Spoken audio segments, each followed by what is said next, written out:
Hello viewers, welcome to Crop and Culture. Today, of course, I'm in Ruiru, to be specific, Membli area, and I'm meeting a gentleman. He's doing civil engineering, and of course, Benjamin is going to take us through what he does. He does something a little bit crazy, just to call it, I think, for the lack of better language, but we want to see what he does in terms of poultry farming, and he's doing it a little bit uniquely. And we just want to learn through some of the tactics and, of course, how he does it and to what scale and the operations and the financials that are actually involved in it. So follow me through and just let us get inside and get this interview started. In this interview, Benjamin explains to us all the process and modern techniques of poultry farming. First, he tells us that he only deals with kienyeji chicken. My name is Benjamin Mwenda MUTHURI, and I live in Ruiru, Kiambu County. I am a student at JKUAT University pursuing Bachelor of Science in Civil Engineering, and I decided to venture into poultry farming, especially the kienyeji chickens, for the health benefits that the kienyeji chicken bring, and the relaxation that you find when you look at chicken. In this interview, Benjamin explains to us all the process and modern techniques of poultry farming. First, he tells us that he only deals with kienyeji chicken in his backyard farm. So Benjamin, I want us just you to take us through because I can see some separation. There is this cluster in, and then there's the other one inside. So we want to start with this one. And first, you have to tell us why these ones have been separated and at what age they are being separated and up to what age they have to be here before they're being transferred. So first, why is the separation? Thanks so much. The reason is this chicken are separated here from the age of, say, 8 weeks to around 14 weeks, so that they may consume grass and also they can sunbask to ensure that they are warm, especially since sometimes here it gets very cold. So in the morning we remove them and they eat the grass and they water the dew, especially the morning sun and then the sunset. It enables them to actually have strong bones. And also, if you can see, the water has some green stuff that is blended aloe vera and pepper. It enables them to have strong immune, and this affects their egg production when they grow big, and it will affect the quality of meat when they grow big. Mm-hmm. So still on the something quite interesting about the water. You said the combination is water, aloe vera, and pepper. Yes. Which type of pepper? Is it cayenne, red pepper, black pepper? Which kind of pepper? Any hot pepper you Any get. hot pepper? Yes, any hot pepper. Mm-hmm. It helps with the digestive tract bacteria, and the aloe vera will help strengthen the immune system of the chicks, especially when they're young. They are prone to a lot of diseases. So the aloe vera will help them build immune to ensure that they are strong from all these viruses and bacterial infections. Mm-hmm. Yes. So this cluster here, you just mentioned it from the age of 8 weeks Yes, to age of 14 weeks. Yes. And at like right now, currently, what age are they? These ones are around 10 weeks, yes. Around 10 weeks. Yes.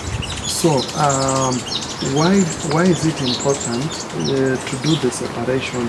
And does that mean, like you just mentioned, that the importance of separation is for them to bask, get sun, and also eat grass? How about the rest? So it is important that you separate them when they are young, because the big ones will beat them. Therefore, they will distract them from consuming the amount of feeds they are supposed to take per day. So if you put them together, they will be harassed, and therefore they will not be able to feed well, and therefore they will not be able to gain enough weight for them to actually have the right weight for them to lay eggs or to be sold as meat. Therefore, when they are of age and of weight, now we can be able to release them to mingle the other big eggs. So is there a specific amount of feed that they're supposed to consume per day? Yes, yes. Do you know exactly, like in approximation? Yeah, you can say like these ones are about 10 weeks. So per day they're supposed to eat at least 70 grams of food. And then the rest is supplemented by grass. Yes. We want to take a tour now to the other side. Benjamin resented that farming is a therapeutic for him and he does it with passion. So the least he can do is to expand and go bigger to medium and finally big scale farming. So I also noticed that you are trying to blend a number of farm products together. Yes. Especially now the dragon fruits. Yes. So just really quick, at this stage, what do we call these seedlings? I am aware they have like a specific name. Yes, we call them cuttings. So these are cuttings from the mature plants that we take them and seed them or make them root. Ideally, you need to make a nice, decent nursery, but it's more economical for me to put them in milk bags and then ensure that they get the roots. Then now they can be transplanted in the shamba. Yes. Suppose you are to buy or maybe you are to sell one seedling, what is the market price? It depends with the seller and from where you're buying, but here we do around 200 to 300 Kenyan shillings for one cutting. One cutting. Yes. And I've seen maybe also a few grown plants already. Yes. Which how many harvests have you done on the grown plants of dragon, or is it something that is yet to? So currently we have harvested twice, and this is our second season harvesting. The season started last year, November, and it will prolong all the way till this year around May. And therefore, this year we have actually had a bountiful harvest because of the rains that were there last year. And therefore, we are grateful that this year we'll have a bountiful harvest. We'll actually see some fruits. I will show you. So, how many fruits of dragon can you harvest from one plant? From one plant? Approximately. So, one plant has approximately 5 branches, and ideally they say to have big-sized fruits, allow one branch to have 2 fruits. And therefore, if there are 5 branches and 2 fruits, so a tree can give you approximately 10, but if you extend the number of buds that you allow, you can do 15 fruits to even 20 if you allow. Yes. Take us inside. Yes. We see the second cluster of the kienyeji. Karibu. We notice that there are several clusters known as separations containing chickens of different ages. Really quick, eh? Yes. This kind of cluster I can see in structure. So we want also to look at, is this a simple comparison?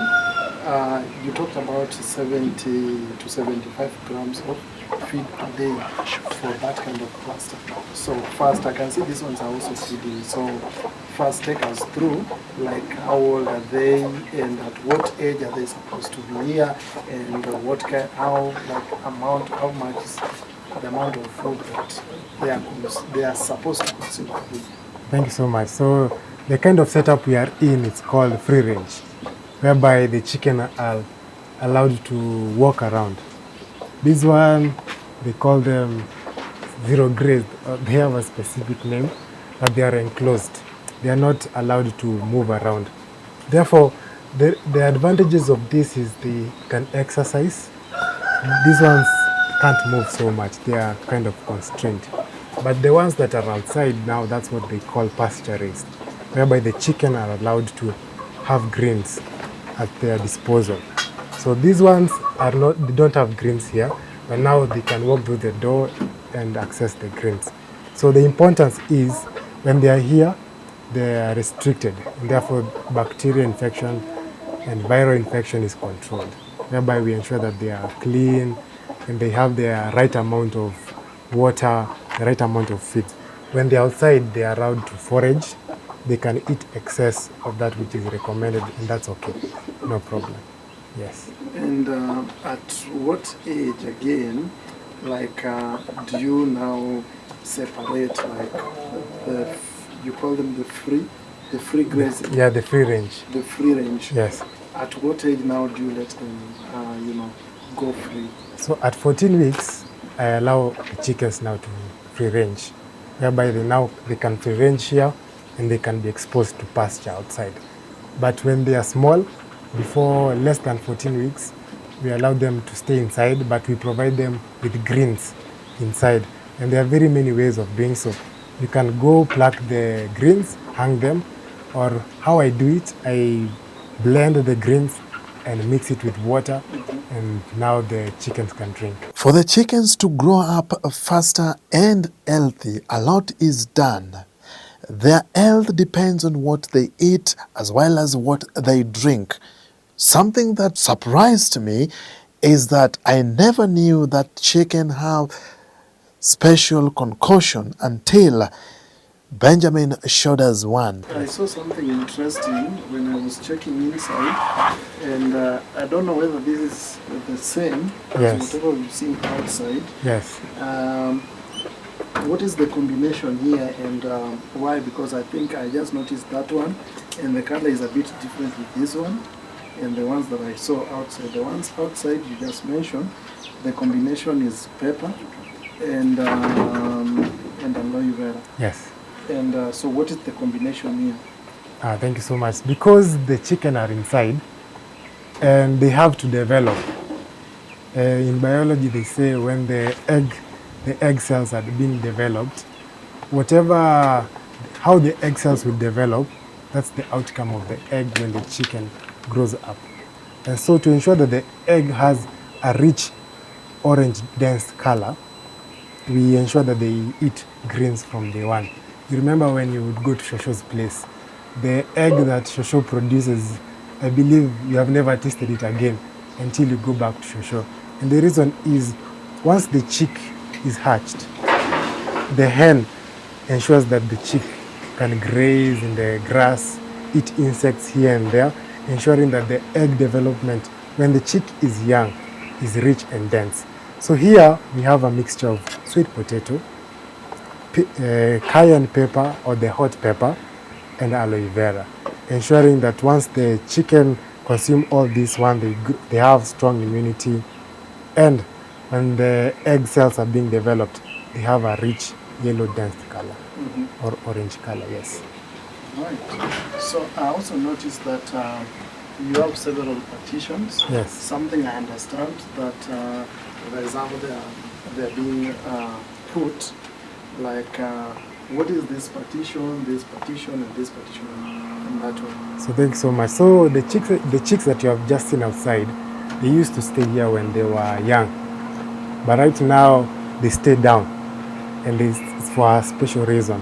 When they were up, it is usually very warm because of the mabati, and then at night when it gets cold, we can close here, so enclosing the heat. So there is no need for putting a jiko or any source of heat inside. But now once they are grown and they no longer need any source of heat, for around about a month, that's 4 weeks, we bring them down here. And now here they can stay without any excess heat, especially during the day. So yes. And then here, that's where the big ones sleep. I open at night and then they go and poach inside. And then here, this is the same age as the ones that you've seen outside. But this is a control to see how these ones and those ones will react when they start laying eggs. Okay. Yes. Now after the tour, now I want us now to look at, we can go have a seat and now look at the financials in terms of what is the cost, like what we call the starting cost. Yes. Or what we call like the starting cost versus operation cost now, the outgrowing, Okay. what we call now the expenditure, and let's look at all those factors. After this tour, we sat down with Benjamin to understand the steps of acquisition, amount, and duration of growing the kienyeji chickens. So, Benjamin, let's now look at bit of now the financial aspect of growing chicken, or what we call poultry farming. At this point, would you call this small scale poultry farming or a medium scale poultry farming? How would you describe this? I'd say this is a small scale poultry farming, or what other folk would term as backyard farming, Backyard farming. whereby if you have a homestead, you put a few chicken to feed your family, and the surplus you can sell. So that's where we are at, a small scale farming. And before we even get into like what is the long-term goal with this, I'm quite interested now to talk about numbers in terms of peppers. Where do you get your what do we call them, like Capital. not capitals per se, but the young ones, so that you start growing them, and at what cost?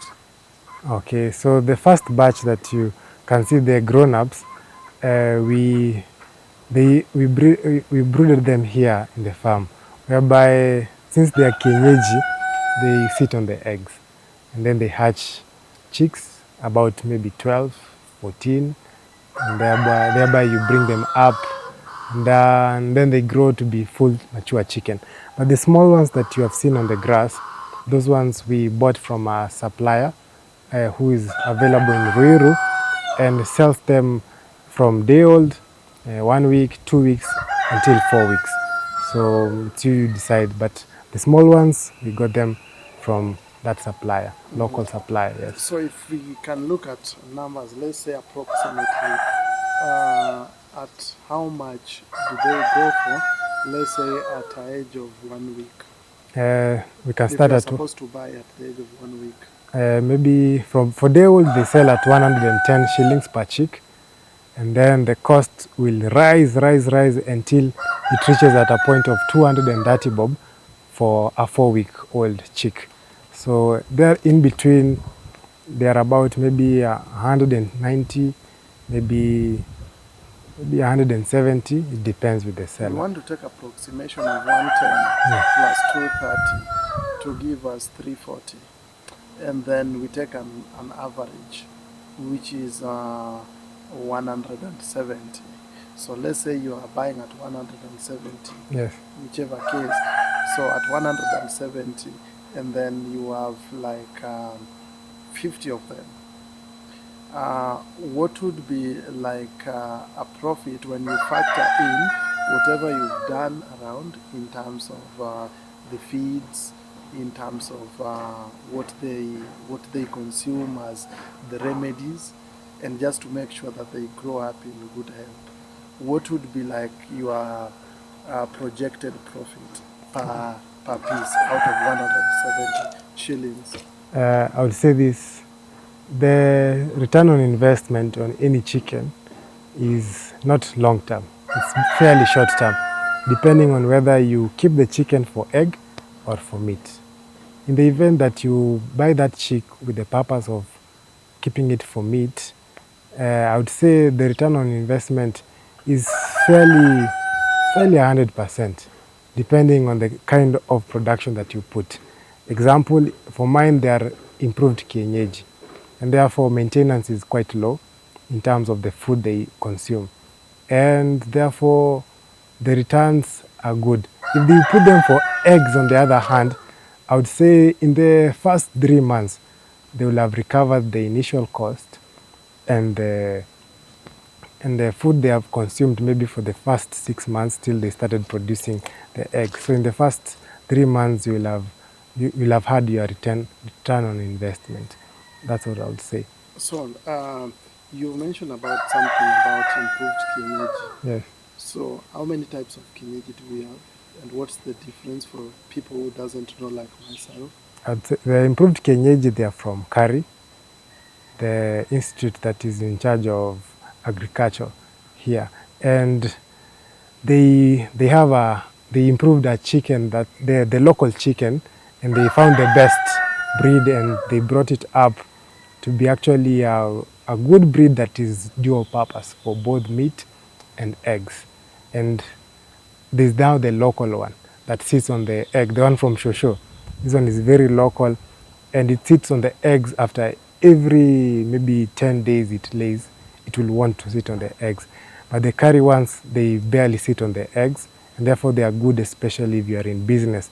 And then the other advantage of the curry is they grow fast compared now to the very indigenous chicken, the local one, ile kabisa ile ya ushago.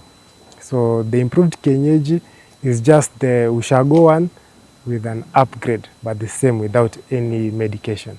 Yes. So let's talk about something here. As we wind up, this is just a comparison that we wanted to do, and just look at it critically for people who talk about employment, white collar job, and stuff. Here you are, 5 years in the university doing civil engineering, and you decided a bit to venture in agriculture. How do you look at that transition? I'd say it's. And how do you also embrace it as well? I would say it's fairly smooth if you are passionate, but fairly harsh, especially from a society base, whereby very many people consider agriculture a dirty job and a job that doesn't net profit. But it's not the same. Really, when you enter in, you discover the market is wide. You and I have to eat. Whether or not we work, we have to eat. And therefore, those providing food have a direct market. And that's the thing about agriculture or chicken farming. If you know the market that you're selling to, it will actually ensure that you will never lack a market base for your product. Example, what we do here, we do healthy eggs for healthy consumers. Therefore, any person who is concerned about their health and concerned about what their family consume, especially in the morning as breakfast, we are there to fit that market crowd. But now, if you look at the market in a wide perspective, if you want to do every kind of farming, you will actually not profit, because you will not concentrate on one place, and therefore you will find that maybe agriculture is bad, has no profit, and therefore you will be discouraged and quit and go back to now complaining that agriculture is bad and that there are no jobs. Yes. Well, let's wind up with this kind of conversation before you share your parting shot. Most graduates normally complain about unemployment, but also there are so many opportunities which they normally regard as, quote in quote, just like what you are saying, what the society will bounce back at them, considering they have done some maybe specific aspect of courses that they expect to be absorbed in certain job markets. What would be your take on this? I'd say put your hands to work as you wait for an opportunity for you to practice what you have studied. You'll actually find that as you are putting your hands to work, you are actually applying that which you studied in one way or the other, regardless of what you did. It could be IT, it could be engineering, it could be medicine, it could be cooking or chefing. And therefore, it's very important that you understand they call a period of waiting for you to be absorbed, since the markets are not expanding as much as people are graduating. So it's important that you have that in mind and be patient with the system, be patient with yourself as well. In the meantime, put your hands to do something. And I'm sure in the process, you'll actually discover there is no need to actually pursue that which the society is pushing at you. Yes. So, as you share your parting shot, would you consider pursuing your current venture, or would you consider going to your profession? I would say in a scale of 10. I would say they can work simultaneously because civil engineering is very critical in farming, and therefore they blend well together. So I will do farming as I do civil engineering, and I will do civil engineering as I do farming. Your parting shot. My parting shot is find a place to put your gift, regardless of what it is, and you shall bring fruit to the world, and you shall never lack a place here on earth. Yes. Thank you so much. It's so interesting talking to you, especially in the aspect of what you do as farming. I think this is one of the features that sounded a bit unique because of how you blend and, you know, just the input that you put in just to make sure that you want to do it differently and just to make sure that health is paramount for both consumers and now the creatures that you are growing.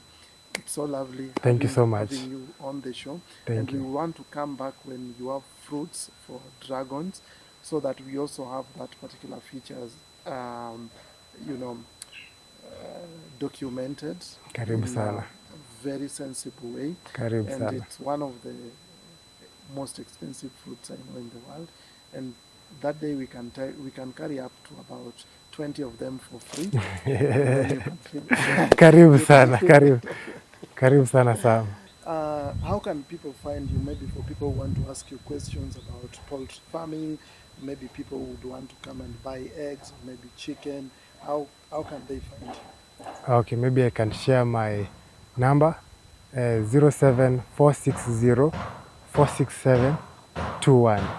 07460 467 21. If you text me by WhatsApp or by text or give me a call, I'll be more than glad to partner with you in any way. Thank you so much. And does your farm is on any digital platform or not yet? Not yet on a digital platform, but very soon you'll find it on a journey to health. A journey to health. You'll find there at the farm. Thank you so much. It has been wonderful talking to you.